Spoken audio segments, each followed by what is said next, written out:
আসসালামু আলাইকুম ওরহমতুল্লাহি ওবারাকাতু। আজকের ভিডিওতে আমরা জানবো যে এই গাছটি আপনার বাড়িতে থাকলে রিজিক কমে যাবে, রিজিক আসবে না।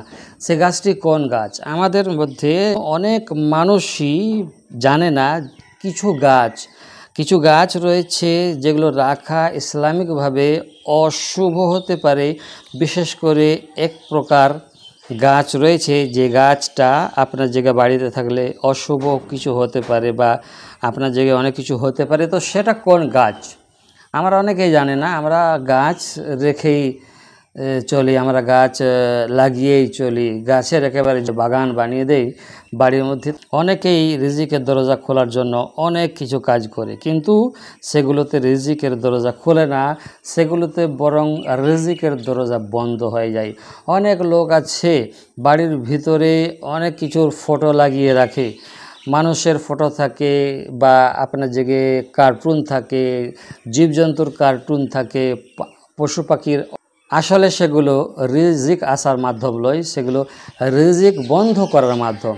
তাই আমরা বাড়ির মধ্যে ফটো বড় বড় ফ্রেম আকারে রাখা বা কোনো জীবজন্তুর ফটো রাখা, এসব থেকে এড়িয়ে যে করে আমরা ফুলের গাছ লাগাবো, ফলের গাছ লাগাবো। বাড়ি যদি সাজাতে হয় ভিতরগুলো, তাহলে সেগুলোতে ফুল দেব, সেগুলো ফলের ছবি রাখবো।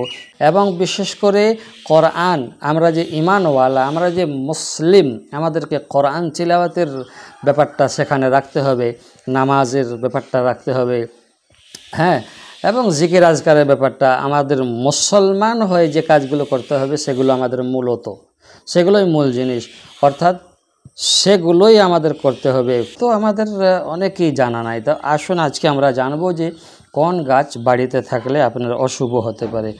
আপনার হাদিসের মধ্যে আসছে, হাদিসে এসেছে এক প্রকার ক্যাকটাস বা কাঁটাযুক্ত গাছ, নাগফনি গাছ।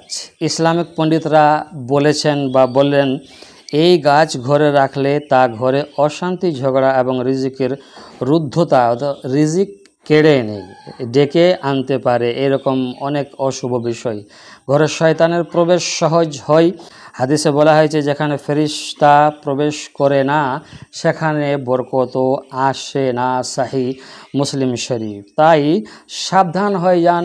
ঘরে গাছ রাখতে হলে ফুলের গাছ রাখুন, ফলের গাছ রাখুন, আর ঘরে রাখুন নিয়মিত কোরআন তিলাওয়াত, নামাজ।